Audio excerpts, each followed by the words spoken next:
Mesdames et messieurs, comme mon collègue ministre des Finances et du Budget vient de le dire, le Sénégal s'est engagé dans une ère nouvelle de transparence et de vérité, car rien de durable ne peut se construire dans le mensonge. Nous étions ici, il y a quelques mois, pour vous faire l'économie du rapport de l'Inspection générale des finances que le ministre des Finances et du Budget avait commandité par la volonté du chef de l'État et du Premier ministre de redresser le pays à partir de la vérité. L'audit de la Cour des comptes a confirmé ce qui avait été dit avec une ampleur plus grande sur les déficits et donc sur la dette qui a été accumulée ces dernières années.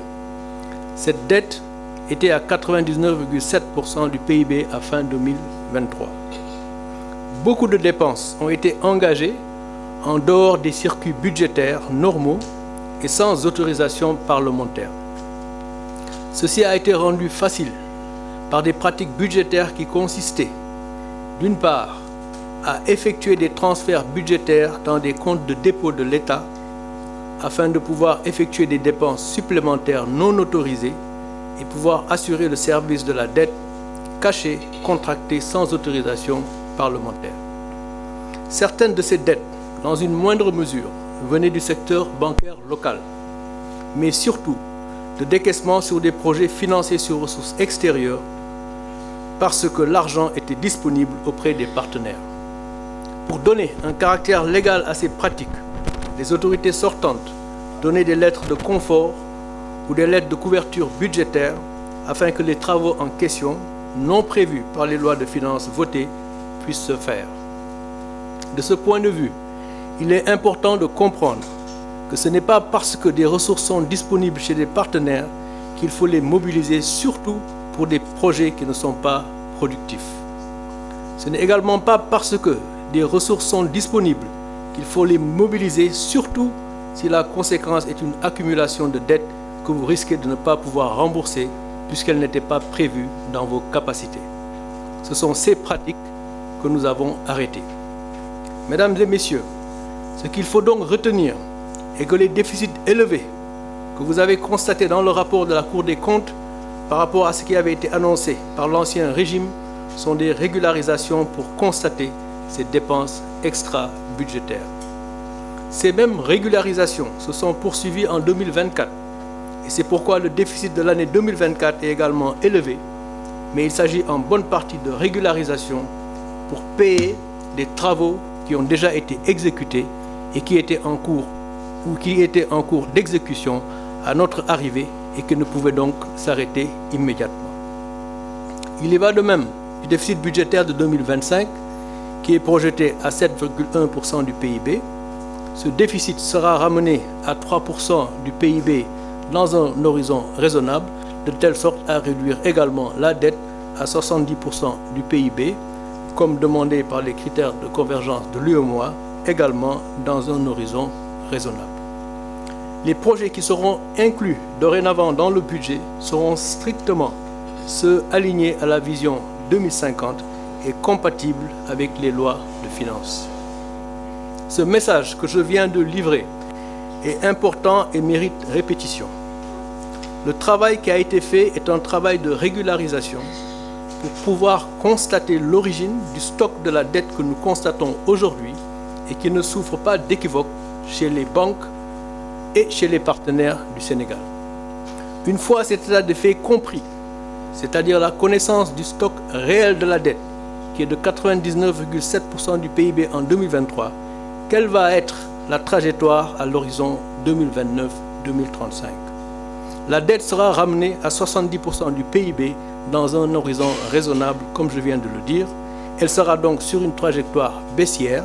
Nous ramènerons le déficit budgétaire à 3% du PIB dans un horizon raisonnable, de telle sorte que cette trajectoire de la dette soit descendante. À nos partenaires, je voudrais dire que cette trajectoire est crédible, car le déficit est déjà presque à ce niveau. Ensuite, la croissance sera forte avec une croissance en moyenne de 6,5%. Elle est déjà au-delà grâce à la production de pétrole et de gaz qui vient de démarrer, confortant la trajectoire de réduction de la dette sur la période 2025-2029 à venir. La dernière analyse conjointe de viabilité de la dette du Sénégal réalisée par le FMI et la Banque mondiale en juin 2023 avait maintenu le Sénégal à un risque de surendettement modéré. L'analyse de la viabilité de la dette réalisée par mon département révèle que la dette du Sénégal est toujours soutenable. Même si le ratio d'endettement a fortement progressé, l'ajustement budgétaire que nous avons entamé devrait aider à stabiliser cette dette à moyen terme. Nous avons une bonne structure de la dette, il est important également de le dire. Son coût moyen reste inférieur au taux de croissance de l'économie. Le taux d'intérêt moyen de la dette de 4,6%, alors que le taux de croissance, lui, il est projeté à moyenne de 6,5%, donc bien au-dessus du coût de notre dette. Et c'est la raison pour laquelle la dette sera sur une trajectoire descendante. La nouvelle stratégie d'endettement que nous avons élaborée devrait aider à réduire considérablement l'exposition du portefeuille d'endettement de dette en devises et à améliorer la viabilité de cette même dette.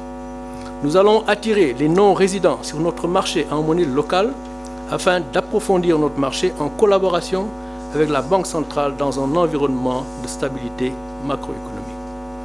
Enfin, les résultats de l'audit devraient permettre, comme l'a dit mon collègue, une nouvelle orientation en matière d'endettement avec la fonctionnalisation du Comité national de la dette qui existe déjà et qui a des procédures tout à fait appropriées dont on a fait fi ces dernières années.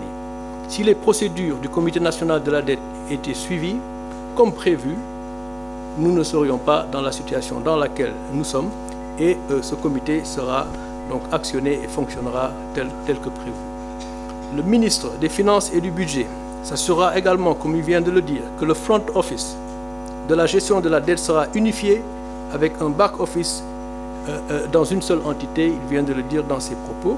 Le ministère de l'économie, du plan et de la coopération s'occupera de ce qui est communément appelé middle office, qui élabore la stratégie d'endettement en ligne avec le cadre macroéconomique et la viabilité de la dette et maturera tous les projets proposés au budget. De ce fait, les manuels de procédure que nous avons déjà et qui sont en ligne avec les standards internationaux seront donc totalement exécutés.